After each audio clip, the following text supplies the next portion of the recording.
वो धारीवाल तो कौरव दल से हैं, राजेंद्र राठौड़ पांडव दल से हैं। जीत तो महाभारत में पांडवों की हुई है, तो हमारी जीत होगी।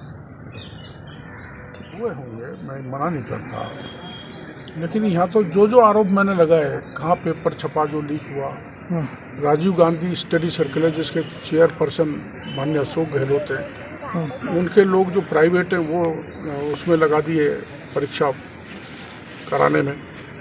वहाँ मैंने रामकृपाल मीणा बताया, वहाँ मैंने डीओ बने सिंह बताया, प्रदीप पारासर बताया।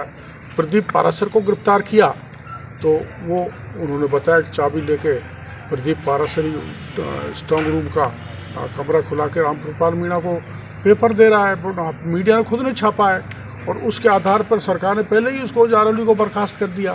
तो जारौली को बर्खास्त कर दिया तो आज तक जारौली नहीं पकड़ा गया, इसलिए नहीं पकड़ रहे। जारौली जी ने कहा है कि इसमें बड़े राजनीतिक हाथ हैं, तो वही एसओजी उन पर हाथ नहीं डालेगी, इसलिए हम सीबीआई की मांग कर रहे हैं। और फिर चलो छोड़ो उसको, आज तक जारौली को बर्खास्त किए कितने दिन हो गए, एसओजी उसको पूछ क्यों नहीं रही, उसको पकड़ क्यों नहीं रही। बल्कि मैं आरोप लगाता हूँ कि सरकार ने उनको भूमिगत कर दिया है। सीएम साहब ने 2 दिन पहले ट्वीट किया था, और देश भर में जितनी भी जहाँ भी नकली प्रकरण हुए हैं उन सबको एग्जाम्पल दिया, बोले इनमें किसी की जांच नहीं करवाई। इसका मतलब मुख्यमंत्री जी अशोक गहलोत ये चाहते हैं मेरे भी और देश में जैसे हो रहे हैं वैसे पेपर लीक होते रहे, सरगना पनपते रहे, माफिया छात्रों का भविष्य खराब करते रहे। ये है क्या कहने का मतलब मुख्यमंत्री जी का? मुख्यमंत्री जी तो ये भी कह रहे हैं डॉक्टर केवड़ीलाल को पूछा जाए। गजब है, विश्व ब्लोर तो कोई भी हो सकता है, एक्ट में प्रावधान है, मेरे को कोई सूचना दे रहा है और फिर भी 26 लाख बच्चों के हित में मेरे को अगर ये सरकार जेल भी भेजेगी तो जेल में जाऊंगा। मैं डरने वाला नहीं हूँ, ना रुकने वाला हूँ। इस सरकार की सारी कलई खोलूँगा और इनको जेल के सीखों पर पीछे भिजवा कर ही दम लूँगा। और ये जो विधवा आई है, आप देखो तमाशा, विधवा बैठी है, 4था दिन हो गया आज जयपुर में, उसका बेटा आ गया 10-12 साल के यहाँ धरने पर, उसकी दादी माँ आ गई 85 साल की यहाँ धरने पर बैठे, उनके इलाके के सारे सरपंच आ गए, ये बैठे चारों तरफ मेरे सारे सरपंच हैं, वो सरपंच साहब है, ये सरपंच सब बैठे हुए हैं।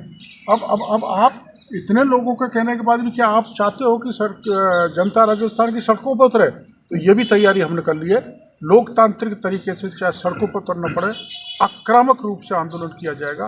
लेकिन इस सरकार को जो उसने पाप किए, जब तक पाप का बदला हम नहीं ले पाएंगे तब तक हम चैन से नहीं बने। तो जहाँ पुलिस प्रशासन ने रोक दिया था, हमने धरना दे दिया था ईडी के दफ्तर के बाहर, तब रात को जब हम धरने से उठाया तो बड़े अधिकारी ने ये कहा था कि कल मुख्य सचिव से बात होगी और सरकार आपके मांग पत्र के प्रति पॉजिटिव है, जिसमें मांग है कि इसको विधवा को अच्छा पैकेज दिया जाए, नौकरी दी जाए, और रामनिवास जाट की जो संदेहास्पद मौत हुई है उसकी सीबीआई से जांच कराई जाए। उसके बाद हम चीफ सेक्रेटरी से मिले थे तो उनकी बातों में कोई दम नहीं थी, इसलिए हम यहाँ मंत्री जी के मकान पर उसी दिन से धरने पर बैठे हैं। लेकिन मंत्री जी ने पूरा भरोसा दे रखा है मांग पूरी कराने के लिए। तो भरोसा दिया तो भी आप बैठेंगे या फिर आपको कुछ लिखित में चाहिए तभी उठेंगे?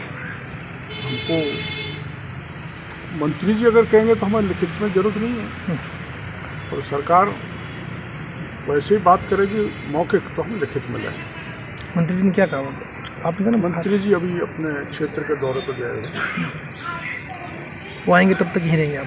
नहीं, हम तो वो आएंगे तब भी, नहीं आएंगे तब भी, क्योंकि उनके क्षेत्र का मामला है, उनके क्षेत्र की मतदाता है